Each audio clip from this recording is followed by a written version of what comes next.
Just talk about, the hometown feel that you're fighting, the pressure, but also the excitement that comes with that. I really haven't felt any pressure, to be honest. There has been that, a little bit more media and all that stuff, and more people that I know saying they're going to come to the fight. But I've separated myself from dealing with tickets. I did that a long time ago. So yeah, it's exciting to be in the big fight around here and to have that support. I feed off the crowd. I feed off their cheers. So when I step into the octagon or making my way to the octagon, hopefully they're behind me, and I'll use that energy when I'm fighting.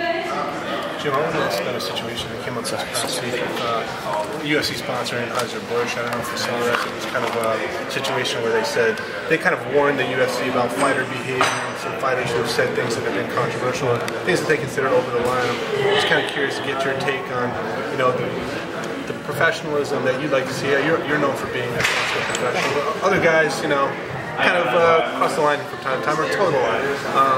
Just give your impressions on, the professionalism you'd like to see from your fellow fighters.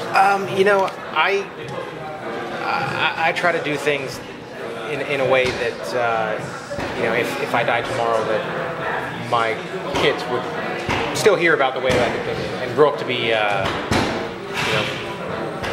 good people. So I'll do my thing. I'm not a big fan of the,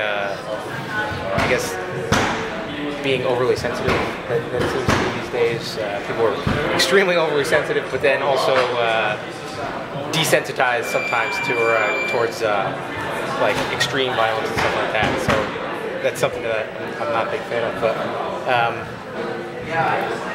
I'm kind of about people just being who they are. I think sometimes we get the pressure. And definitely in years prior, we had the pressure to be extreme, to be out there and do these types of things, look this type of way. So guys are still kind of carrying that over. And, with the mainstream Fox Video and all that stuff, the times are changing. We're out in the public eye a lot more, inside a lot more houses. So I personally want to be treated as a world-class athlete. That's what I want. The fact that I get inside a cage and punch somebody in the face, get punched in the face and bleed, and all this stuff, it doesn't matter. That's just my craft. But we've definitely had that pressure in the past to be kind of sometimes a little bit absurd, just to get attention. But hopefully that shifts. Guys, they need some time to make a change. Day-to-day level, what was the experience like? What was that? What was the experience like this morning? This morning? This morning, I'd been on Good Day New York, once before, so it was fine. I have two little kids, so I'm used to getting up early. So being up and getting on the show wasn't that bad. How's your brew batch coming along? What's that? Your brew batch? It's coming along pretty good. The beer is. Should be ready to back into secondary, and clear once I get home. Do you name it? I do. This was actually a recipe that I used. Brown caribou slobber. What is it called? Caribou slobber. There's a beer from Montana called Moose Drool. So this is a clone of it. Okay, gotcha. Can I just have one last question? Sure. What was it like not having your brother in training camp with you at this time? Dan was in a little bit, helping me out. He was coming up, and as he's trained to fight June 22nd and cut in the 70s. So he's been working out. He's just leave 2 days a week, 3 days a week, be down in Philadelphia. So I actually trained for the Melbourne fight a lot more without him than I have for this fight. So I got a great group of guys around me. It's always awesome to have Dan there to train with me. But I don't need him there, so I can still get the job done. Also,